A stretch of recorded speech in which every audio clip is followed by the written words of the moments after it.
Ó, que perdições.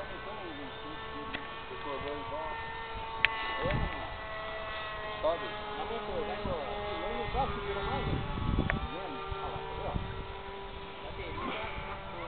Já, você viu, né? Tá filmando? Tá. É na hora, né? Eu acho que tá. Aqui. Tô enxergando aqui.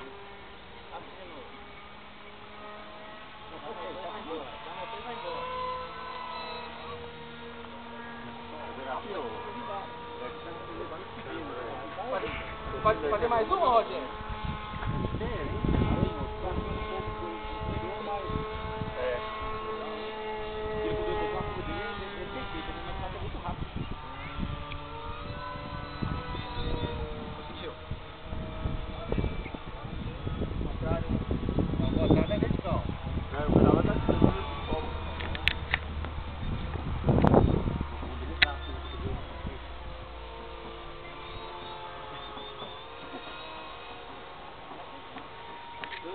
Você marca com o tempo? Eu não. Vou comprar uma rosinha de casa falando.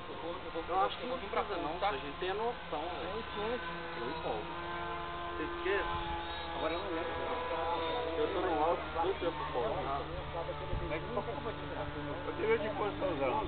1.600. Eu fico doido, eu acho que eu tenho meu limite, velho. É certo. Tipo assim, eu vim aqui, brinquei um pouquinho, 5, 6 vezes, fui lá e voltei.